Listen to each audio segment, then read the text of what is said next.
ಇದು SS digital channel, Shri ಸುಮಂಗಲಿ digital channel. ನೀವು ನೋಡ್ತಾ ಇದ್ದೀರಿ ಸುದ್ದಿ ಸಮಯ, ಸ್ಥಳೀಯ ಸುದ್ದಿಗಳಿಗಾಗಿ. ಸುದ್ದಿ ಸಮಯದ ಪ್ರಾಯೋಜಕರು Mahalakshmi jewellers, gold hub, main road, Kalaburagi.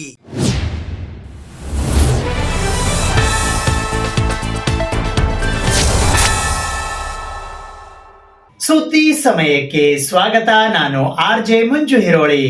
National education ಸೊಸೈಟಿಯ ಕಾರ್ಯದರ್ಶಿಗಳಾಗಿ ನೇಮಕಗೊಂಡಿರುವ ಅಫಾನ್ ಮೊಹಮ್ಮದ್ ಮಕ್ಸೂದ್ ಅಲಿ ಅವರಿಗೆ NV ಮತ್ತು SB ಕಾಲೇಜಿನ ಅವರ ಸಹಪಾಠಿಗಳ ವತಿಯಿಂದ ಡಾಕ್ಟರ್ ಅಂಬಾರಾಯ್ ರುದ್ರವಾಡಿಯವರ ನೇತೃತ್ವದಲ್ಲಿ ಅವರ ಕಚೇರಿಗೆ ತೆರಳಿ ಸನ್ಮಾನಿಸಿ ಗೌರವಿಸುವ ಮೂಲಕ ಅಭಿನಂದನೆಗಳನ್ನು ಸಲ್ಲಿಸಲಾಯಿತು. ದಿನಾಂಕ 14 ಜುಲೈ 2025 ಸಂಜೆ 6 ಗಂಟೆಗೆ NV ಮತ್ತು SB ಕಾಲೇಜಿನ ಸಹಪಾಠಿಗಳಾದ ಡಾಕ್ಟರ್ ಅಂಬಾರಾಯ್ ರುದ್ರವಾಡಿ, ಶರಣಬಸಪ್ಪ ಮಂಠಾಳೆ, ಮಹದೇವ್ ಮಠಪತಿ ಹಾಗೂ ಬಸವರಾಜ್ ಹಕ್ಕಲದಡ್ಡಿಯವರು ಸೇರಿಕೊಂಡು ಅವರ ಸಹಪಾಠಿಯಾದ ಅಫಾನ್ ಮೊಹಮ್ಮದ್ ಮಕ್ಸೂದ್ ಅಲಿ ಅವರು ನ್ಯಾಷನಲ್ ಎಜುಕೇಷನ್ ಸೊಸೈಟಿಯ ಕಾರ್ಯದರ್ಶಿಯಾಗಿ ನೇಮಕಗೊಂಡಿದ್ದಕ್ಕೆ ಅವರನ್ನು ಅಭಿನಂದಿಸುವುದಕ್ಕಾಗಿ ಅವರ ಕಾರ್ಯಾಲಯಕ್ಕೆ ತೆರಳಿ ಅವರನ್ನು ಸನ್ಮಾನಿಸಿದರು. ಅಫಾನ್ ಮೊಹಮ್ಮದ್ ಮಕ್ಸೂದ್ ಅಲಿ ಅವರ ಸ್ನೇಹ ಅವರ ಸಹಪಾಠಿಗಳೊಂದಿಗೆ 40 ವರ್ಷಕ್ಕೂ ಹಳೆಯದಾಗಿರುವುದು ಗಮನಾರ್ಹ ಸಂಗತಿಯಾಗಿದೆ. ये बहुत खुशी की बात है. हमारे बचपन के कॉलेज के पूरे क्लासमेट मिलके मेरे को जो ये पोस्ट मिला है वो दिल से मेरा वो करके मेरे को बहुत खुश कर दिए. अल्लाह इनके ईमान में, हयात में खैर व बरकत दे. अल्लाह इनको दीन की समझ दे. अल्हम्दुलिल्लाह. हमारा क्या इंटेंशन है कि सबका कि जैसा कन्नड़ा मीडियम है, उर्दू मीडियम है, इंग्लिश मीडियम है, ये स्कूलों में हम लोगों के बच्चे खुद नहीं डालते. हम क्यों नहीं डालते कि 10th के बाद हमारे बच्चों का फ्यूचर ख़राब हो रहा, तो हम लोग ये बैठ के डिसाइड करें कि इंशाल्लाह कन्नड़ा मीडियम में, इंग्लिश मीडियम, उर्दू मीडियम में और मराठी मीडियम में मैथमेटिक्स और साइंस जो है इंग्लिश में पढ़ेंगे, ताकि बच्चे हमारे गरीब वहाँ पे फर्स्ट ईयर में गए तो तकलीफ़ नहीं होने के लिए उसके लिए रीट डालेंगे. साहब खरगे साहब भी वादा करे, RK साहब भी वादा करे, रिट पिटिशन डाल के असेंबली में कानून बनेंगे.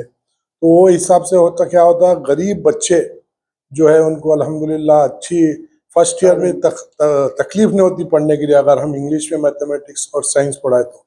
अब ऑलरेडी क्या है उर्दू में, कन्नड़ा में हो रहे, उसमें क्या है बच्चे क्या है 10 के बाद ड्रॉप आउट हो रहे. तो आप लोग सब दुआ करो. हमारे दोस्तों से भी रिक्वेस्ट है, इसमें जो उसमें कॉपरेट करना है हम भी करेंगे, उन्होंने भी करेंगे. ये लोगों का साथ होना ज़रूरी है. बगैर मेरे दोस्तों के साथ के मैं आज तक इतना आगे नहीं बढ़ा. इनका बहुत बहुत शुक्रिया. आज आके मेरे को उनकी खुशी आज मालूम हो गई कि एक बचपन के दोस्त को लाके पोस्ट पे आए तो खुशी का इजहार करे. इसलिए उनका सबका शुक्रिया अदा और आप लोगों का भी शुक्रिया. ಈ ಸುಂದರ ಸಂಜೆಯಲ್ಲಿ ನನ್ನ ಆತ್ಮೀಯ ಗೆಳೆಯರಾದ ಅಫನ್ ಸೇಠ್ ಅವರು ನ್ಯಾಷನಲ್ ಎಜುಕೇಷನ್ ಸೊಸೈಟಿ ಕಾರ್ಯದರ್ಶಿಗಳಾಗಿ ಆಯ್ಕೆಯಾಗಿ ತಮ್ಮ ಪದಗ್ರಹಣ ಮಾಡಿರ್ತಾರೆ. ನಾವು 1983-84ರಲ್ಲಿ ಮಿತ್ರರಾಗಿದ್ದೆವು. 42 ವರ್ಷ ನಂತರ ನಮ್ಮ ಒಬ್ಬ ಆತ್ಮೀಯ ಸೊಸೈಟಿ ಸೆಕ್ರೆಟರಿಯಾಗಿ ಸಲುವಾಗಿ ಈ ಹೈದರಾಬಾದ್ ಕಲ್ಯಾಣ ಕರ್ನಾಟಕ ಭಾಗದ ಜಾಯಿಂಟ್ ಡೈರೆಕ್ಟರ್ ಆದ ಅಂಬಾರಾಯ್ ರುದ್ರವಾಡಿ ಅವರು ಬಂದಿದ್ದಾರೆ, ಮತ್ತು ಮಹಾದೇವ್ ಮಠಪತಿ ಅವರಿದ್ದಾರೆ, ಬಸವರಾಜ್ ಹಕ್ಕಲದಡ್ಡಿ ಅವರಿದ್ದಾರೆ. ಇನ್ನೂ ಹಲವಾರು ಗೆಳೆಯರು ತಮ್ಮ ಕಾರ್ಯಕ್ರಮದಲ್ಲಿ ಬ್ಯುಸಿಯಾಗಿರೋದ್ರಿಂದ ಈ ಸಮಾರಂಭಕ್ಕೆ ಬರಲು ಆಗಿರುವುದಿಲ್ಲ.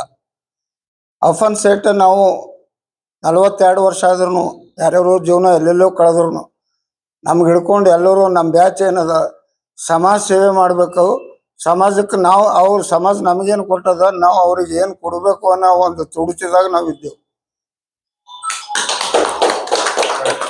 ನಮ್ಮ ಸ್ವಾರ್ಥ, ನಮ್ಮ ಜೀವನ, ನಮ್ಮ ಸಂಸಾರ ಎಲ್ಲರಿಗೂ ಇರ್ತದ. ನಮಗೆ ದೇವ್ರು ಬೆಳೆದ್ನಂದ್ರೆ ನಾವು ಗರೀಬರಿಗೆ ಒಳ್ಳೇದು ಮಾಡಬೇಕು, ಅಥವಾ ನಮ್ಮ ವಿದ್ಯಾನು ಸದುಪಯೋಗ ಸಮಾಜಕ್ಕೆ ಆಗಬೇಕು, ಕೆಳಮಟ್ಟದ ಜನಾಂಗಕ್ಕೆ ಆಗಬೇಕು ಅನ್ನೋ ಮನೋಭಾವನೆ ನಮ್ಮ ಬ್ಯಾಚ್ನಾಗ ಎಲ್ಲರಿಗೂ ಇದೆ. ಎಲ್ಲರೂ ಇಂಜಿನಿಯರ್ ಆಗ್ಯಾರ, ಡಾಕ್ಟರ್ಗಳಾರ, ಬಾಂಬೆದಾಗಾರ, ಫಾರಿನ್ದಾಗಾರ, ಎಲ್ಲರೂ ಕಲಿತೇವೆ. ಬೈ ಕಮ್ಯುನಿಕೇಷನ್ ಭೇಟಿ ಆಗ್ತೇವೆ. ಭೇಟಿ ಆಗಲಿಲ್ಲ ಅಂದ್ರೆ ಫೋನ್ಯಾಗಾರೆ ಕಮ್ಯುನಿಕೇಷನ್ ಆಗಿ ಯಾರ್ಯಾರಿಗೆ ಏನೇನು ಸಹಾಯ ಮಾಡ್ಲಿಕ್ಕಾಗ್ತದ ಬೆರೀತಿರ್ತೇವೆ. ಈಗ ಅಫನ್ ಸೇಠಿಗೆ ನಮ್ಮ ಗುಲ್ಬರ್ಗದಾಗ ಒಂದು ಹೆಸರಿರ್ಬೋದು, ಆದ್ರೆ ನಮ್ಮ ಗೆಳೆಯ ಅಂತ ನಮಗೂ ಒಂದು ಹೆಮ್ಮೆ. 40 ವರ್ಷದಿಂದ ಆ ಹುಡುಗಾಟಿದಾಗ ನಾವು ಏನೋ ಬದುಕಿದೆವು. ಈಗ ಒಂದು ಸಮಾಜಕ್ಕೆ ನಾವು ಏನಾದರೂ ಒಂದು ಕೊಡುಗೆ ಕೊಡತಕ್ಕಂಥ ವ್ಯಕ್ತಿತ್ವ ಬೆಳೆಸ್ಕೊಳಕತ್ತಿದ್ದೆವು. ಈ ವ್ಯಕ್ತಿತ್ವ ಬೆಳೆಸ್ಕೊಳಕ್ಕೆ ಎಲಿಜಿಬಲ್ ಅಫನ್ ಸೆಟ್ ಅಂತ ನಾನು ಹೇಳ್ತೇನೆ. ಇವತ್ತಿನ ಸಂಜೆಯ ಒಂದು ಒಳ್ಳೆಯ ಶುಭ ಸಂದರ್ಭದಲ್ಲಿ ನಮ್ಮ ಆತ್ಮೀಯ ಸ್ನೇಹಿತರು ಮತ್ತು ನ್ಯಾಷನಲ್ ಕಾಲೇಜ್ ಸಂಸ್ಥೆಯ ಒಂದು ಕಾರ್ಯದರ್ಶಿಯಾಗಿ ಇವತ್ತು ಪದಗ್ರಹಣ ಆಗಿದ್ದಕ್ಕೆ ನಮಗೆಲ್ಲರ ಆತ್ಮೀಯ ಗೆಳೆಯರೆಲ್ಲರಿಗೂ ಭಾಳ ಖುಷಿಯ ದಿನ ಅದ. ಯಾಕಂದರೆ ನಮ್ಮ ಸ್ನೇಹಿತರೊಬ್ಬರು ಒಂದು ಉನ್ನತ ಹುದ್ದೆಗೆ ಹೋಗಿದ್ದಕ್ಕೆ ನಮ್ಮೆಲ್ಲರ ಖುಷಿಯನ್ನು ಅವ್ರ ಜೊತೆ ಹಂಚ್ಕೊಳ್ಳೋಕ್ಕೆ ಅಪ್ಪನ್ ಸೇಠ್ ಅವರು ಈ ಒಂದು ಸಂಸ್ಥೆ ಭಾಳ ಎತ್ತರಕ್ಕೆ ತಗೊಂಡು ಹೋಗ್ಲಿ, ಬಡವರ ಮಕ್ಕಳಿಗೆ ಇದರ ಸದುಪಯೋಗ ಆಗಲಿ ಅನ್ನೋ ಒಂದು ಉದ್ದೇಶ ಅವರಲ್ಲಿದೆ. ಆ ಉದ್ದೇಶ ನೆರವಾಗಲಿ. ಮುಂದಿನ ದಿನಗಳಲ್ಲಿ ಇನ್ನೂ ಹೆಚ್ಚಿನ ಅವರ ಸೇವೆ ಈ ಸಂಸ್ಥೆಗೆ ಮತ್ತು ಸಾರ್ವಜನಿಕರಿಗೆ ಸಿಗಲಿ ಅಂತ ನಾವೆಲ್ಲ ಸ್ನೇಹಿತರು ಅವರಿಗೆ ಯಾವತ್ತೂ ಕೈ ಜೋಡಿಸ್ತೀವಿ, ಅವ್ರ ಜೊತೆ ಸಹಕರಿಸ್ತೀವಿ ಅಂತ ಅನ್ನೋ ಮಾತು ನಿಮ್ಮ ಜೊತೆ ಹಂಚ್ಕೊಳ್ತೀನಿ. ಧನ್ಯವಾದಗಳು. ಈ ಸುಂದರವಾದ ಸಂಜೆಯಲ್ಲಿ ನಾವು ಆ್ಯಕ್ಚುಲಿ ನನಗೆ ಅಫಾನ್ ಸೇಟ್ ಅಂದರೆ ಯಾರು ಅಂತ ನನಗೆ ಆ್ಯಕ್ಚುಲಿ ಗೊತ್ತಿರಲಿಲ್ಲ. ಆ್ಯಕ್ಚುಲಿ SP ಕಾಲೇಜ್ನಲ್ಲಿ ನಾವು ಅವರೆಲ್ಲ ಕ್ಲಾಸ್ಮೇಟ್ಸ್. ಬಟ್ ಆಮೇಲೆ ಗೊತ್ತಾಯ್ತು, ಈಗ ಬಂದು ನೋಡಿದ್ಮೇಲೆ ಗೊತ್ತಾಯ್ತು ನನಗೆ ಇವರು ನಾವೆಲ್ಲ SP ಕಾಲೇಜ್ನಲ್ಲಿ PUC 1 and 2 ನಲ್ಲಿ ಕ್ಲಾಸ್ಮೇಟ್ಸ್ ಅಂತ ಗೊತ್ತಾಯ್ತು. ಸೊ ಆಫ್ಟರ್ 40 years ನಾವು ಈಗ ಮೀಟ್ ಆಗ್ತಾ ಇದ್ದೀವಿ. ಆಮೇಲೆ ಅವರು ಈಗ ನ್ಯಾಷನಲ್ ಎಜುಕೇಶನ್ ಸೊಸೈಟಿಯ ಕಾರ್ಯದರ್ಶಿಯಾಗಿ ನೇಮಕವಾಗಿದ್ದಕ್ಕೆ ನಮಗೆಲ್ಲ ಬಹಳ ಸಂತೋಷವಾಗಿದೆ. ಮತ್ತು ಅವರು ಏನು ಹೇಳ್ತಾ ಇದ್ರು, ಈಗ ನಾವು ಬಡ ಮಕ್ಕಳಿಗೆಲ್ಲ ಉಚಿತವಾದ ಶಿಕ್ಷಣ ಕೊಡ್ತಾ ಇದ್ದೀವಿ ಅಂತ ಹೇಳ್ತಾ ಇದ್ರು. ಇದೇ ರೀತಿ ಅವರು ತಮ್ಮ ಕಾರ್ಯವನ್ನು ಮುಂದುವರಿಸಿ up to PUC 2nd year ವರೆಗೂ ಬಡ ಮಕ್ಕಳಿಗೆ ಯಾವುದೇ ಕಾಸ್ಟ್ ಇರಲಿ, ಯಾವುದೇ ಧರ್ಮ ಇರಲಿ, ಅವರಿಗೆಲ್ಲ ಉಚಿತವಾದ ಶಿಕ್ಷಣ ಕೊಟ್ಟು ಅವರ ಮುಂದಿನ ಜೀವನಕ್ಕೆ ಒಂದು ಆಧಾರ ಸ್ತಂಭವಾಗಿ ನಿಲ್ಲಿ ಅಂತ ಹೇಳಿ ನನ್ನ 2 ಮಾತನ್ನ ಮುಗಿಸ್ತೀನಿ. ಬಿಟಿ ಕಾಯ್ದೆ ರದ್ದತಿಗೆ ಹೋರಾಟ ಅಗತ್ಯವಾಗಿದೆ ಎಂದು ಬುದ್ಧಿಸ್ಟ್ ಸೊಸೈಟಿ ಆಫ್ ಇಂಡಿಯಾದ ರಾಷ್ಟ್ರೀಯ ಕಾರ್ಯಾಧ್ಯಕ್ಷರಾದ ಎಂ ವೆಂಕಟಸ್ವಾಮಿ ಅವರು ಹೇಳಿದ್ದಾರೆ. ಬಿಹಾರದ ಬುದ್ಧಗಯಾ ಮಹಾಬೋಧಿ ಮಹಾವಿಹಾರದಲ್ಲಿ ಬೌದ್ಧರೇ ಆಡಳಿತ ನಡೆಸಬೇಕಾದರೆ 1949ರ ಬಿಟಿ ಕಾಯ್ದೆ ರದ್ದಾಗಲೇಬೇಕು ಎಂದು ಬುದ್ಧಿಸ್ಟ್ ಸೊಸೈಟಿ ಆಫ್ ಇಂಡಿಯಾದ ರಾಷ್ಟ್ರೀಯ ಕಾರ್ಯಾಧ್ಯಕ್ಷರಾದ ಎಂ ವೆಂಕಟಸ್ವಾಮಿ ಅಭಿಪ್ರಾಯಪಟ್ಟಿದ್ದಾರೆ.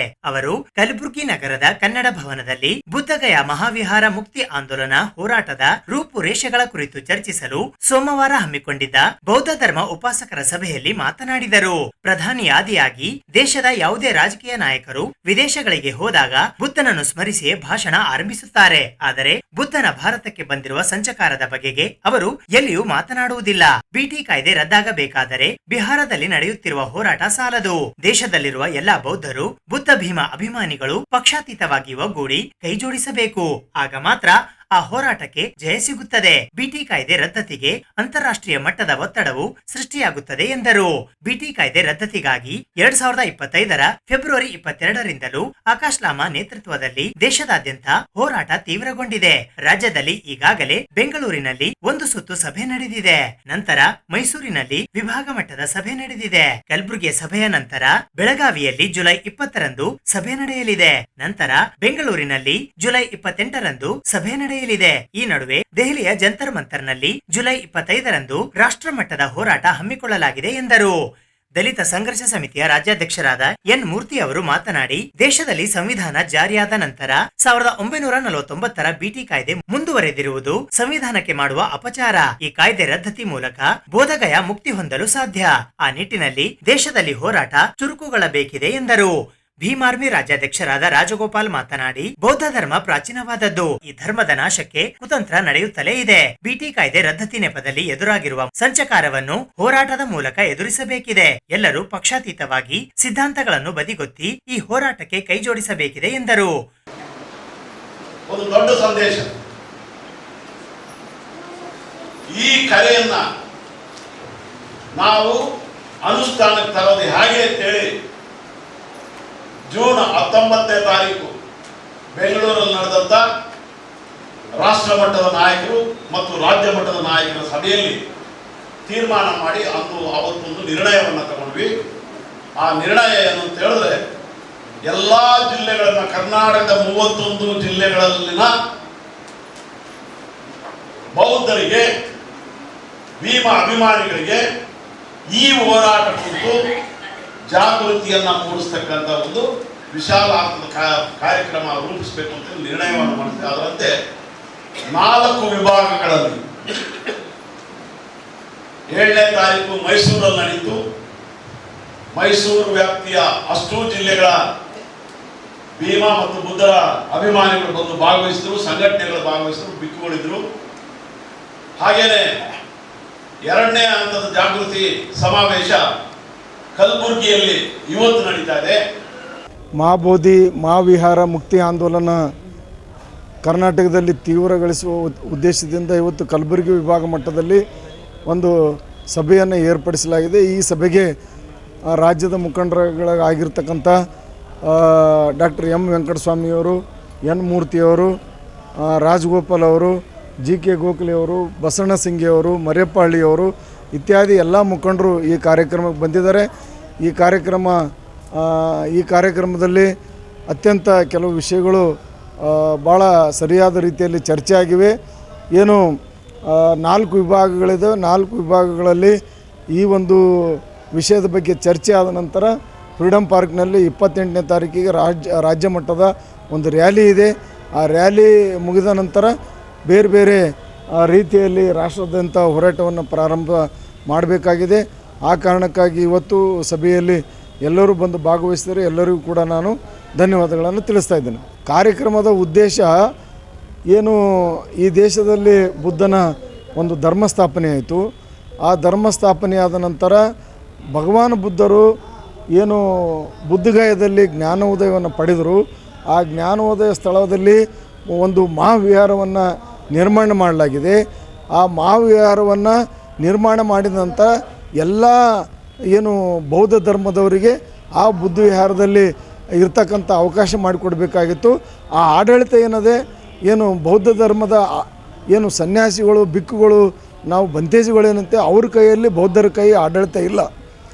ಅಲ್ಲೇನಾಗಿದೆ, 4 ಜನ ಬ್ರಾಹ್ಮಣರು, 4 ಜನ ಬಂತೇಜಿಗಳು ಮತ್ತು ಅಲ್ಲಿರ್ತಕ್ಕಂಥ ಜಿಲ್ಲಾಧಿಕಾರಿ ಅವರ ಒಂದು ಆಡಳಿತದಲ್ಲಿ ನಡೀತಾ ಇದೆ. ಈ ಒಂದು ಆಡಳಿತದಿಂದ ಮುಕ್ತಿಗೊಳಿಸಬೇಕು, ಬೌದ್ಧರ ವಶಕ್ಕೆ ಬರಬೇಕು ಅಂತೇಳಿ ಬಹುಕಾಲದಿಂದ ಹೋರಾಟ ನಡೆದಿದೆ. ಏನು ಅನಾಗರಿಕ ದಮ್ಮಪಾಲ್ ಅಂತಕ್ಕಂಥವ್ರು ಇದ್ದರು, ಅವರು ನೇತೃತ್ವದಲ್ಲಿ ಹೋರಾಟ ಮಾಡ್ತಾ ಬಂದಿದ್ದಾರೆ.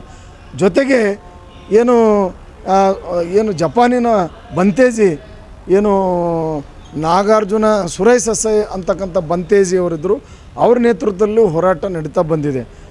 ಜೊತೆಗೆ ಈಗ ಲಾಮಾ ಅಶೋಕ್ ಲಾಮಾ ಏನಿದ್ದಾರೆ, ಡಾಕ್ಟರ್ ಅಶೋಕ್ ಲಾಮಾ ಅವರ ನೇತೃತ್ವದಲ್ಲಿ ಹೋರಾಟ ಪ್ರಾರಂಭ ಆಗಿದೆ. ಈ ಪ್ರಾರಂಭದ ಕೊನೆ ಏನಂತಂತಂದರೆ ಸುಪ್ರೀಂ ಕೋರ್ಟ್ನಲ್ಲೂ ಕೂಡ ಬೌದ್ಧರಿಗೆ ವಶ ಬರಬೇಕು ಅಂತಕ್ಕಂಥ ದಾವೆ ಕೂಡ ಹಾಕಿದ್ದಾರೆ. ಅದು ಇದೇ ತಿಂಗಳು 29ಕ್ಕೆ ಒಂದು ಜಜ್ಮೆಂಟ್ ಕೂಡ ಇದೆ. ಬೌದ್ಧ ಉಪಾಸಕ ಎಬಿ ಹೊಸಮನಿ ನಿರೂಪಿಸಿದರು. ಮುಖಂಡರಾದ ಬಸಣ್ಣ ಸಿಂಗೆ, ಎನ್.ಡಿ. ವೆಂಕಮ್ಮ ಮಾತನಾಡಿದರು. ಧಮ್ಮದೀಪ ಭಂತೆ, ಧಮ್ಮಜ್ಯೋತಿ ಭಂತೆ, ಮಿಲಿಂದ್ ಗುರೂಜಿ ಸಾನ್ನಿಧ್ಯ ವಹಿಸಿದ್ದರು. ನೀಲಕಂಠ ಬಡಿಗೇರ್, ಮಲ್ಲೇಶಪ್ಪ, ಮರಿಯಪ್ಪ ಹಳ್ಳಿ, ಮಾರುತಿ ಕಂಟೆ, ಅರ್ಜುನ್ ಭದ್ರೆ ಸೇರಿದಂತೆ ಹಲವರು ವೇದಿಕೆಯಲ್ಲಿದ್ದರು. 100 ಬೌದ್ಧ ಧರ್ಮದ ಉಪಾಸಕರು ಪಾಲ್ಗೊಂಡಿದ್ದರು. ಕಲಬುರಗಿಯ ಸೂರ್ಯವಂಶೀಯ ಕ್ಷತ್ರಿಯ ಸಮಾಜದ ಪರವಾಗಿ ನಂದಕುಮಾರ್ ನಾಗಭುಜಂಗಿ ಅವರು ಇಂದು ಕಲಬುರಗಿ ನಗರದ ಪತ್ರಿಕಾ ಭವನದಲ್ಲಿ ಸುದ್ದಿಗೋಷ್ಠಿಯನ್ನ ನಡೆಸಿದರು.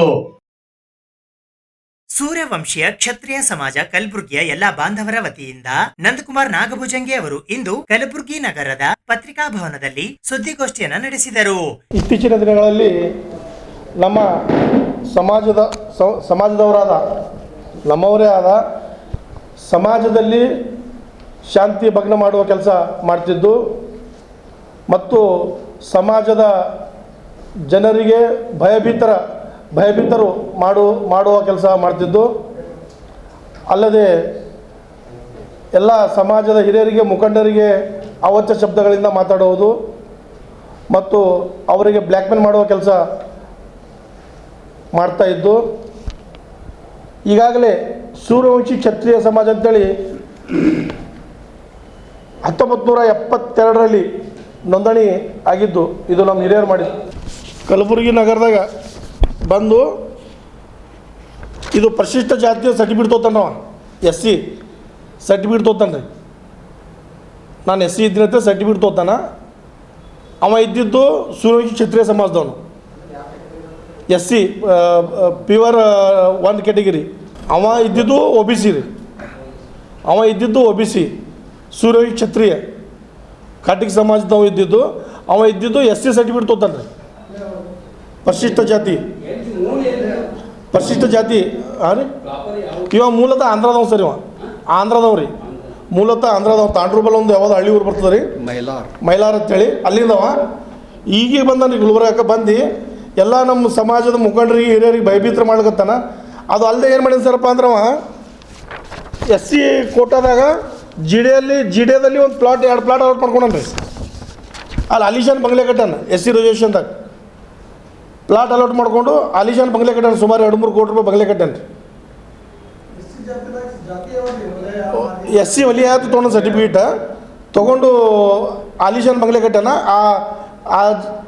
ಅಲ್ಲಿ ಪ್ಲಾಟ್ 2 ಅಲೌಟ್ ಮಾಡ್ಕೊಂಡು ರಿಸರ್ವೇಷನ್ದಾಗ. ಅಲ್ಲದೇ ಸರ್ಕಾರಕ್ಕೂ ವಂಚನೆ ಮಾಡಿದಾನೆ ಇವನು ಮತ್ತು GD ಆದವ್ರಿಗೂ ವಂಚನೆ ಮಾಡಿದಾನ. ಅಲ್ಲದೇ ಬ್ಯಾಂಕ್ನಲ್ಲಿ ಕೋಟ್ಯಾಂತರ ರೂಪಾಯಿ ಸಾಲ ಭೀ ತೊಗೊಂಡಾನ. ಇದ್ರ ಮೇಲೆ ಬ್ಯಾಂಕ್ನಲ್ಲಿ ಅವು ಈ ಸರ್ಟಿಫಿಕೇಟ್ ಮೇಲೆ ಈ ಸರ್ಕಾರಕ್ಕೆ ಒಂದು ಮೋಸ ಮಾಡಿ ದುರುಪಯೋಗ ಮಾಡಿ ನಮ್ಮ ಜನರಿಗೆ ನಾನು ಅಟ್ರಾಸಿಟಿ ಮಾಡ್ತೀನಿ, ನಿಮ್ಮ ಒಳಗೆ ಹಾಕಿಸ್ತೀನಿ, ಒದಿಸ್ತೀನಿ ಅಂತೇಳಿ ನಮ್ಮ ಸಮಾಜದ ಜಾಗ ಅದ ರಾಮೇಶ್ವರ ರಾಮನಗರದಾಗ TV ಸ್ಟೇಷನ್ ಹಿಂದ್ಗಡೆ 6 ಎಕರೆ 31 ಗುಂಟೆ 6 ಎಕರೆ 31 ಗುಂಟೆ ಜಾಗಕ್ಕೆ ಅವಾಗಿನ ಟೈಮ್ನಾಗ ರೀ 1970ರಾಗ ಸುಲ್ತಾನ್ಪುರ ಮತ್ತು ಕಪ್ನೂರ್ ಗ್ರಾಮದಾಗ ಬರ್ತಾರೆ ಹೊಲ 6 ಎಕರೆ 31 ಗುಂಟೆ. ಅದು ಮಾರುತರಾವ್ ಕಲ್ಯಾಣಕರ್ ಅಂತೇಳಿ ನಮ್ಮ ಸಮಾಜದ್ದು ಖಜಾಂಚಿ ಇರ್ತಾರೆ ಸರ್. ಅವರು ಮಾರುತರಾವ್ ಕಲ್ಯಾಣಕರ್ ನಮ್ಮ ಸಮಾಜ ಖಜಾಂಚಿ ಇರ್ತಾರೆ. ಹಣದ ವ್ಯವಹಾರ ಎಲ್ಲ ಅವ್ರ ಕೈದಾಗ ಇರ್ತದೆ. ಅವರು ಕೈಯಿಂದ ದುಡ್ಡು ಕೊಟ್ಟು 6 ಎಕರೆ ಚಿಲ್ಲರೆ ಗುಂಟೆ ಹೊಲ ತೊಗೊಂಡು ನಮ್ಮ ಸಮಾಜದವ್ರಿಗೆ ಪ್ಲಾಟ್ಗಳು ಟೈಪ್ ಹಿಂಗೆ ಪ್ಲಾಟ್ ಹಾಕಿ ಪಂಚಾಯತಿದಾಗ ಇದು ಮಾಡಿ ಪ್ಲಾಟ್ ಮಾರಿರ್ತೀವಿ. 500 ರೂಪಾಯಿ ಒಂದು 300 ರೂಪಾಯಿ ಒಂದು ಸಮಾಜದವರಿಗೆ ಅಂತೇಳಿ ಮಾರಿರ್ತೀವಿ ಪ್ಲಾಟ್. ಆ ಪ್ಲಾಟ್ ಮುಂದೆ ನಡೆದು ಏನಾಗ್ತದೆ ಅಂದ್ರೆ ಆ ಪಾಣಿ ಏನದ ಮಾರುತರಾವ್ ಕಲ್ಯಾಣಕರ ಹೆಸರು ಮೇಲೆ ಇರ್ತದೆ ರೀ. ಮುಂದೆ ನಡೆದು ಏನು ಮಾಡ್ತಾನೆ ಅವ್ರ ಮಗನಿಗೆ ಹಿಡಿದು ಅವ್ರ ಮನೆಗೆ ತೊಗೊಂಡು ಆ ಹೊಲದ ಪಾಣಿ ಹಚ್ಕೊಂಡು ಕೋರ್ಟಿಗೆ ಹೋಗಿ ತನ್ನ ಹೆಸರು ಡಿಗ್ರಿ ಮಾಡ್ಕೊತಾನೆ ರೀ. ತಾವೊಂದು ಸಂಘಟನೆ ಮಾಡ್ಯಾನ ಸರ್. ಯಾವುದೋ ಒಂದು ಸೃಷ್ಟಿ ಮಾಡ್ಯಾನ. ಸಂಘಟನೆ ಸೃಷ್ಟಿ ಯಾವ್ದು ಮಾಡ್ಯಾನಪ್ಪ ಅಂದ್ರೆ ಕಲಬುರಗಿ ಜಿಲ್ಲಾ ಕಾಟಿಕ್ ಸಮಾಜದ ಮಾಡ್ಯಾನ ಸರ್. ಕಲಬುರಗಿ ಜಿಲ್ಲಾ ಕಾಟಿಕ್ ಸಮಾಜ ಮಾಡ್ಯಾನ. ಅದ್ರಾಗ ತಮ್ಮ ಬೇಕಾದ್ರೆ ಒಂದು 10-12 ಮಂದಿ ಹೆಸರು ಹಾಕೋಣ ಸರ್. ಇದು ನೋಂದಣಿ ಆಗಿದ್ದು ನೋಡ್ರಿ 2020 ಮಾಡೀವಿ ಸರ್. ಎಲ್ಲ ಮಾಡೀವಿ. ಯಾವ ಸರ ಸ್ಟೇಷನ್ದಾಗ ಕೊಟ್ಟಿವಿ ಸರ್. ಅರ್ಜಿ ಕೊಟ್ಟು ರಿಸೀವ್ಟ್ ಕೊಡೋಂಗಿಲ್ಲ ಸರ್. ನಾವು ಕಂಪ್ಲೇಂಟ್ ಕೊಡ್ತೀವಿ ಅವ್ರ ಮೇಲೆ. ಆಲ್ರೆಡಿ ಅವರಿಗೆ ನಮ್ಮ ವಾದ ವಿವಾದ ನಡೆದು 2-3 ವರ್ಷ ಆಗ್ಯದ. ಕಂಪ್ಲೇಂಟ್ ಕೊಡ್ತೀವಿ, ಕರೆಸ್ತಾರೆ, ರಾಜಿ ಸಂಧಾನ ಮಾಡ್ತಾರೆ, ಕಳಿಸ್ಕೊಡ್ತಾರೆ. ಏನು ನಮಗೆ ಬರೋದು ಸಬರ್ಬನ್ ಪೊಲೀಸ್ ಸ್ಟೇಷನ್ ರೀ, ಗ್ರಾಮೀಣ. ಈ ಸುದ್ದಿಗೋಷ್ಠಿಯಲ್ಲಿ ಬಾಬುರಾವ್ ಆಕಾಶ್ ಕೋರೆ, ಅಶೋಕರಾವ್ ಇಂಗೋಳೆ, ನರಸಪ್ಪ ಕಾಂಬಳೆ, ಬಂಡುಪಂತ ನಾಗಭುಜಂಗೆ, ನರಸಿಂಗರಾವ್ ನವಾಡೆ, ಪುನ್ನಾಜಿ ಕಾಂಬಳೆ, ರಾಜು ಇಂಗೋಳೆ, ರವಿದಾಸ್ ಕಾಂಬಳೆ, ಅರುಣ್ ಪಲಂಗೆ, ದತ್ತು ಖಡಕೆ, ಮಂಜುನಾಥ್ ಕಾಂಬಳೆ, ಸಂತೋಷ್ ಕಾಂಬಳೆ, ಗುರುದತ್ತ ಕಾಂಬಳೆ, ದತ್ತು ಖಡಕೆ, ಸೂರಜ್ ಕಾಂಬಳೆ ಸೇರಿದಂತೆ ಇತರರು ಉಪಸ್ಥಿತರಿದ್ದರು. ಸುದ್ದಿ ಇನ್ನು ಇವೆ, ಸದ್ಯಕ್ಕೆ ಬ್ರೇಕ್. ಇದು SS ಡಿಜಿಟಲ್ ಚಾನಲ್, ಶ್ರೀ ಸುಮಂಗಲಿ ಡಿಜಿಟಲ್ ಚಾನಲ್. ನೀವು ನೋಡ್ತಾ ಇದ್ದೀರಿ ಸುದ್ದಿ ಸಮಯ, ಸ್ಥಳೀಯ ಸುದ್ದಿಗಳಿಗಾಗಿ. ಸುದ್ದಿ ಸಮಯದ ಪ್ರಾಯೋಜಕರು Mahalakshmi jewellers, gold hub, main road, Kalaburagi.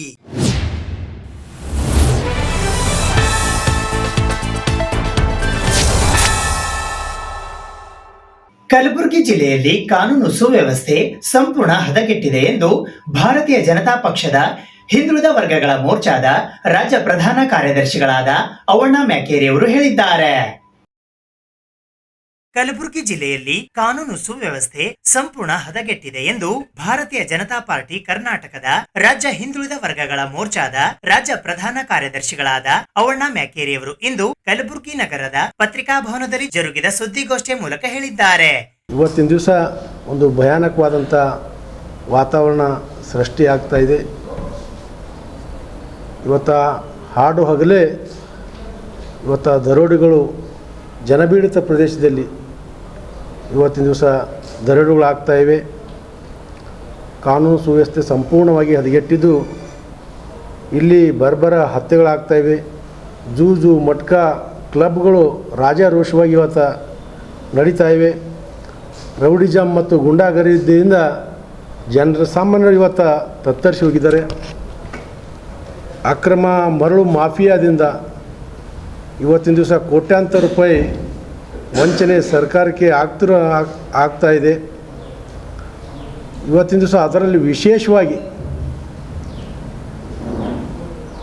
ಈ ಒಂದು ಕಲಬುರಗಿಯಲ್ಲಿ ಯಾವಾಗಲೂ ಕೇಳು ಕಣ್ಣಿರದಂಥ ಒಂದು ಡ್ರಗ್ ಮಾಫಿಯಾದಿಂದ ಕೆಲವು ಸಮಾಜಘಾತಕ ಶಕ್ತಿಗಳಿಂದ ಇವತ್ತು ಯುವಕರು ವಿದ್ಯಾರ್ಥಿಗಳು ಬಲಿಯಾಗುವಂಥ ಒಂದು ಪರಿಸ್ಥಿತಿ ನಿರ್ಮಾಣ ಆಗಿದೆ. ಇಷ್ಟೆಲ್ಲ ಆದರೂ ಕೂಡ ಏನೂ ಆಗಿಲ್ಲ ಅಂಥೇಳಿ ವರ್ತಿಸ್ತಿರುವಂಥ ಈ ಜಿಲ್ಲೆಯ ಉಸ್ತುವಾರಿ ಸಚಿವರು ಮತ್ತು ಜಿಲ್ಲಾಡಳಿತ ಪೊಲೀಸ್ ಇಲಾಖೆ ಇವತ್ತು ಸಂಪೂರ್ಣವಾಗಿ ಅವರ ಕೈಗೊಂಬೆಯಾಗಿ ಗುಲಾಮರಂತೆ ಇವತ್ತಿನ ದಿವಸ ಅಧಿಕಾರಿಗಳು ವರ್ತಿಸುವುದರಿಂದ ಇಲ್ಲಿ ಇವತ್ತು ಕಾನೂನು ಸುವ್ಯವಸ್ಥೆ ಸಂಪೂರ್ಣ ಹದಗೆಟ್ಟಿದ್ದರಿಂದ ಇವತ್ತಿನ ದಿವಸ ಸನ್ಮಾನ್ಯ ಪ್ರಿಯಾಂಕಾ ಖರ್ಗೆ ಅವರು ಇವತ್ತಿನ ದಿವಸ ಗ್ರೇಸ್ ಮಾರ್ಕ್ಸ್ ಮಿನಿಸ್ಟ್ರ್ ಅಂತೇಳಿ ಹೇಳ್ಬೇಕಾಗ್ತದೆ. ಯಾಕೆ ಗ್ರೇಸ್ ಮಾರ್ಕ್ಸ್ ಮಿನಿಸ್ಟ್ರ್ ಅಂದ್ರೆ ಇಲ್ಲಿರುವಂಥ ಹಲವಾರು ಸೀನಿಯರ್ಸ್ BR ಪಾಟೀಲ್ ಆಗಿರ್ಬೋದು, MOA ಪಾಟೀಲ್ ಆಗಿರ್ಬೋದು, ಅಜಯ್ ಸಿಂಗ್ ಆಗಿರ್ಬೋದು, ಇನ್ನಿತರ ಹಲವಾರು ಇವತ್ತು ಘಟಾನುಘಟಿಗಳ ನಾಯಕರಿದ್ದರೂ ಕೂಡ ಸನ್ಮಾನ್ಯ ಮಲ್ಲಿಕಾರ್ಜುನ ಖರ್ಗೆ ಅವರ ಆಶೀರ್ವಾದದಿಂದ ಇವತ್ತು ಗ್ರೇಸ್ ಮಾರ್ಕ್ಸ್ ಮುಖಾಂತರ ಈ ಕಲಬುರಗಿ ಜಿಲ್ಲೆಯ ಉಸ್ತುವಾರಿ ಮಂತ್ರಿಗಳಾಗಿ ಇವೆಲ್ಲವನ್ನು ನಿರ್ವಹಿಸಲು ಇವತ್ತಿನ ದಿವಸ ಸಂಪೂರ್ಣವಾಗಿ ವಿಫಲರಾಗಿದ್ದಾರೆ. ಅವರು ಇಲ್ಲಿರುವಂಥ ಇವೆಲ್ಲ ಅಪರಾಧ ಪ್ರಕರಣಗಳಿಗೆ ಅವರ ಆಪ್ತರು ಹಂತ ಹಂತವಾಗಿ ಇವತ್ತಿನ ದಿವಸ ಒಬ್ಬರೊಬ್ಬರು ಹೊರಗೆ ಬರ್ತಾ ಇದ್ದಾರೆ. ಇದೆಲ್ಲವನ್ನು ಅರಿತುಕೊಂಡಂಥ ಸನ್ಮಾನ್ಯ ಪ್ರಿಯಾಂಕಾ ಖರ್ಗೆಜಿಯವರು ಇವತ್ತಿನ ದಿವಸ ನಿರ್ವಹಣೆ ಮಾಡಲು ಸಂಪೂರ್ಣ ವಿಫಲ ಆಗಿದ್ದರಿಂದ ಕೂಡಲೇ ಅವರು ತಮ್ಮ ಸ್ಥಾನಕ್ಕೆ ರಾಜೀನಾಮೆ ಕೊಡಬೇಕು, ಇಲ್ಲಾಂದ್ರೆ ಮಾನ್ಯ ರಾಜ್ಯಪಾಲರು ಅವರನ್ನು ವಜಾಗೊಳಿಸಬೇಕು ಅನ್ನುವಂಥ ಮನವಿಯನ್ನು ಮಾಡ್ತಾ ಇದ್ದೀವಿ. ಈ ಸುದ್ದಿಗೋಷ್ಠಿಯಲ್ಲಿ ಒಬಿಸಿ ಮೋರ್ಚಾದ ರಾಜ್ಯ ಕಾರ್ಯದರ್ಶಿಗಳಾದ ಈರಣ್ಣ ಹಡಪದ್, ಒಬಿಸಿ ನಗರ ಜಿಲ್ಲಾಧ್ಯಕ್ಷರಾದ ದೇವೇಂದ್ರ ದೇಸಾಯಿ ಕಲ್ಲೂರ್, ಬಿಜೆಪಿ ಒಬಿಸಿ ಮುಖಂಡರಾದ ಸಾಯಿಬಣ್ಣ ಜಾಲಗಾರ್, ಒಬಿಸಿ ಪ್ರಧಾನ ಕಾರ್ಯದರ್ಶಿಗಳಾದ ಜಯಸಿಂಗ್ ಠಾಕೂರ್, ಬಿಜೆಪಿ ಒಬಿಸಿ ಮುಖಂಡರಾದ ಚಂದ್ರಕಾಂತ್ ಕಿರ್ಸಾವಳಗಿ, ಬಿಜೆಪಿಯ ಮುಖಂಡರಾದ ಗಿರೀಶ್ ಭಜಂತ್ರಿ ಸೇರಿದಂತೆ ಇತರರು ಉಪಸ್ಥಿತರಿದ್ದರು. ಕಲಬುರಗಿ ಜಿಲ್ಲೆಯಲ್ಲಿ ದಿನೇ ದಿನೇ ಡ್ರಗ್ಸ್ ಮತ್ತು ಮರಳು ಮಾಫಿಯಾ ಹೆಚ್ಚಾಗುತ್ತಿದೆ ಎಂದು ಬಿಜೆಪಿಯ ಎಸ್ಸಿ ಮೋರ್ಚಾದ ಕಲಬುರಗಿ ನಗರ ಜಿಲ್ಲಾಧ್ಯಕ್ಷರಾದ ಮಲ್ಲಿಕಾರ್ಜುನ್ ಜಿನಿಕೇರಿಯವರು ಆರೋಪಿಸಿದ್ದಾರೆ. ಕಲಬುರಗಿ ಜಿಲ್ಲೆಯಲ್ಲಿ ಡ್ರಗ್ಸ್ ಮತ್ತು ಮರಳು ಮಾಫಿಯಾ ದಿನೇ ದಿನೇ ಹೆಚ್ಚಾಗುತ್ತಿದೆ ಎಂದು ಭಾರತೀಯ ಜನತಾ ಪಕ್ಷದ ಎಸ್ಸಿ ಮೋರ್ಚಾದ ಕಲಬುರಗಿ ನಗರ ಜಿಲ್ಲಾಧ್ಯಕ್ಷರಾದ ಮಲ್ಲಿಕಾರ್ಜುನ್ ಜಿನಿಕೇರಿಯವರು ಇಂದು ಕಲಬುರಗಿ ನಗರದ ಪತ್ರಿಕಾ ಭವನದಲ್ಲಿ ಜರುಗಿದ ಸುದ್ದಿಗೋಷ್ಠಿಯ ಮೂಲಕ ಆರೋಪಿಸಿದ್ದಾರೆ. ನನ್ನ ಹೆಸರು ಮಲ್ಲಿಕಾರ್ಜುನ್ ಜಿನ್ಕೇರಿ, ಗುಲ್ಬರ್ಗ ಎಸ್ಸಿ ಮೋರ್ಚೆ ಅಧ್ಯಕ್ಷರು ನಗರ ಜಿಲ್ಲೆದು. ಈ ಪತ್ರಿಕಾಗೋಷ್ಠಿ ಇಟ್ಕೊಳ್ಳೋದಕ್ಕೆ ವಿಷಯ ಏನಪ್ಪ ಅಂದರೆ, ಗುಲ್ಬರ್ಗ ಜಿಲ್ಲೆಯಲ್ಲಿ ನಡೆಯುತ್ತಿರುವ ಡ್ರಗ್ಸ್ ಮಾಫಿಯಾ ಹಾಗೂ ಸ್ಯಾಂಡ್ ಮಾಫಿಯಾ ಅದರ ವಿರುದ್ಧವಾಗಿ ಸುಮಾರು 5-6 ವರ್ಷದಿಂದ ನೋಡ್ಕೊತೇ ಬಂದು ಇದೇ ವಿಷಯ ಕೇಳ್ಕೊತೇ ಬಂದು, ಅದರಾಗಿ ಕಾಂಗ್ರೆಸ್ ಗೌರ್ಮೆಂಟ್ ಬಂದಾಗಲೇ ಹಿಡಿದು ಡ್ರಗ್ಸ್ ಮಾಫಿಯಾರ ಹೆಚ್ಚಿಗೆ ಆಗ್ತಾಯಿದೆ. ಅದು ವಿಶೇಷವಾಗಿ ದಕ್ಷಿಣ ಮತಕ್ಷೇತ್ರದ ಶಾಸಕರಾದ ಅಲ್ಲಂಪುರ ಪಟೇಲ್ ಅವರ ಬೆಂಬಲಿಗಂತಲೇ ಗುರುತಿಸ್ಕೊಂಡಿರುವ ಲಿಂಗರಾಜ್ ಖಂಡಿ ಅವರು ಏನು ಅವ್ರ ಮುಖಾಂತರ ಮಾಡಿಸ್ತಾ ಇದ್ದಾರೋ ಏನು ಅವರೇ ಖುದ್ದಾಗಿ ಮುದ ಮಾಡ್ತಾರೋ ಗೊತ್ತಿಲ್ಲ. ಆದರೆ ಇದು ನಿರಂತರವಾಗಿ 2-3 ವರ್ಷಗಳಿಂದ ನಡ್ಕೊತಾರೆ ಬಂದಿದೆ. ಇದನ್ನು ಮತ್ತು ಮೊನ್ನೆ 22 ತಾರೀಕು FIR ಆಗಿದೆ. ಈ ನಿನ್ನೆ ಜೂನ್ 22ಕ್ಕೆ FIR ಆದ್ರೂ ಇನ್ನಾದರೂ ಬೆಳಗ್ಗೆ ಅದು ನಿನ್ನೆ ಬಂತು ಬೆಳಗ್ಗೆ ಅದು ಪತ್ರಿಕೋತ್ಕರದು ಮುಂಬೈ ಮಹಾರಾಷ್ಟ್ರದ ಠಾಣೆ ಒಂದು ಅದು ನ್ಯೂಸಲ್ಲಿ ಬಂದ ತಕ್ಷಣ ಇಲ್ಲಿ ಗೊತ್ತಾಗಿದೆ. ಇಷ್ಟಾದ್ರೂ ಜಿಲ್ಲಾಡಳಿತ ಸುಮ್ಮನೆ ಕುಂತಿರ್ತದೆ. ಅದು ಕಾಂಗ್ರೆಸ್ ಪರವಾಗಿ ಕೆಲಸ ಮಾಡ್ತಿರ್ತಂತೂ ಜನರಿಗೆ ಗೊತ್ತದ ಅಂತೂ ಇನ್ನೂ ಹೆಚ್ಚಿನ ಪ್ರಕಾರ ತೋರ್ಸಕತ್ತಾರ ನಾವು ಕಾಂಗ್ರೆಸ್ ಪರವಾಗಿನ ಕೆಲಸ ಮಾಡ್ತಾಯಿದ್ದೀವಿ ಅಂತೇಳಿ. ಇನ್ನಾದರೂ ಈ ವಿಷಯವನ್ನು ಗಂಭೀರವಾಗಿ ತಪ್ಪಿಸೋರು ಯಾರ್ಯಾರಿರ್ಬೋದು, ನಗರದಲ್ಲಿ ನಡೆಯುತ್ತಂಥ ಕಾಂಗ್ರೆಸ್ ಶಾಸಕರು, ಕಾಂಗ್ರೆಸ್ ಕಾರ್ಯಕರ್ತರು ಅವ್ರು ರಾಜ್ಯಾರೋಷವಾಗಿ ಮಾಡ್ತಾರೆ. ಇವತ್ತು ಪ್ರತಿಯೊಂದು ಡಗ್ ಚಟುವಟಿಕೆಯಲ್ಲಿ, ಪ್ರತಿಯೊಂದು ಗುಂಡಾಗಿರಿಯಲ್ಲಿ ಪೂರ ಅವ್ರು ರಾಜ್ಯಾರೋಷವಾಗಿ ಮಾಡ್ತಾಯಿದ್ದಾರೆ. ಅದು ಕಾರಣ ಏನಪ್ಪ ಅಂದ್ರೆ ನಮ್ಮಿಂದ MLAಗಳರ, ಶಾಸಕರರ ಮತ್ತು ಇವತ್ತು ಜನೌಷಧಿ ಕೇಂದ್ರ ಅಂತೇಳಿ ಕೇಂದ್ರದಿಂದ ಬಂದಿರೋದು ಅದಕ್ಕೂ ಅವರು ವಿರೋಧ ಮಾಡಿ ಬಂದ್ ಮಾಡ್ತಕ್ಕಂಥ ಒಂದು ಕಾರ್ಯವನ್ನು ಮಾಡ್ತಾಯಿದ್ದಾರೆ. ಕಾರಣ ಅವ್ರು ಮೆಡಿಕಲ್ಗಳು ಮಾಡಬೇಕು ಅನ್ನೋ ಉದ್ದೇಶಕ್ಕಾಗಿ ಒಂದು ಬಡವರ ಪರ ಅಂತ ಬಂದಿರತಕ್ಕಂಥವ್ರು ಇಂಥವೆಲ್ಲ ಬಂದ್ ಮಾಡ್ತಾಯಿದ್ದಾರೆ. ಅವರು ಇದಕ್ಕೆಲ್ಲ ಕಡಿವಾಣ ಹಾಕಬೇಕು. ಇನ್ನು ಮುಂದಾದ್ರೂ ಜಿಲ್ಲಾಡಳಿತ ಎಚ್ಚೆತ್ತುಕೊಂಡು ಈ ಒಂದು ತಪ್ಪಿತಸ್ಥರ ವಿರುದ್ಧ ಕಠಿಣ ಕ್ರಮ ತಗೋಬೇಕೆಂದು ನಾನು ಕೇಳ್ಕೊತೀನಿ. ಈ ಸುದ್ದಿಗೋಷ್ಠಿಯಲ್ಲಿ ಮಾಜಿ ಮಹಾಪೌರರಾದ ವಿಶಾಲ್ ದರ್ಗಿ, ಬಿಜೆಪಿಯ ಹಿರಿಯ ಮುಖಂಡರಾದ ರಾಜು ವಾಡೇಕರ್, ಬಿಜೆಪಿ ಮುಖಂಡರಾದ ಸಂತೋಷ್ ಹಾದಿಮನಿ, ಬಂಡೇಶ್ ತಾರ್ಫೈಲ್, ವಿಕಾಸ್ ಕರ್ಣಿಕ್, ಭೀಮಾಶಂಕರ್ ಭಂಕೂರ್, ಆನಂದ್ ಚೌಹಾಣ್, ದತ್ತು ದುಲಾರೆ, ಈರಣ್ಣ ರಾವುರ್ಕರ್ ಸೇರಿದಂತೆ ಇತರರು ಉಪಸ್ಥಿತರಿದ್ದರು. ಇದು ಇವತ್ತಿನ ಸುದ್ದಿ ಸಮಯ. ಸ್ಥಳೀಯ ಸುದ್ದಿಗಳಿಗಾಗಿ ನೋಡ್ತಾ ಇರಿ ಸುದ್ದಿ ಸಮಯ. ನಿಮ್ಮ ನೆಚ್ಚಿನ ಸುದ್ದಿ ಸಮಯವನ್ನು ಡೆನ್ ಸೆಟ್ ಬಾಕ್ಸ್ ನ ಚಾನೆಲ್ ಸಂಖ್ಯೆ 746ರಲ್ಲಿ ಪ್ರತಿದಿನ ರಾತ್ರಿ 9 ಗಂಟೆಗೆ, ಮರುಪ್ರಸಾರ ರಾತ್ರಿ 10 ಗಂಟೆಗೆ ಮತ್ತು ಮರುದಿನ ಬೆಳಿಗ್ಗೆ 8 ಗಂಟೆ ಮತ್ತು 9 ಗಂಟೆಗೆ ವೀಕ್ಷಿಸಬಹುದು. ಇದು SS ಡಿಜಿಟಲ್ ಚಾನಲ್, ಶ್ರೀ ಸುಮಂಗಲಿ ಡಿಜಿಟಲ್ ಚಾನಲ್. ನೀವು ನೋಡ್ತಾ ಇದ್ದೀರಿ ಸುದ್ದಿ ಸಮಯ, ಸ್ಥಳೀಯ ಸುದ್ದಿಗಳಿಗಾಗಿ. ಸುದ್ದಿ ಸಮಯದ ಪ್ರಾಯೋಜಕರು Mahalakshmi jewellers, gold hub, main road, Kalaburagi.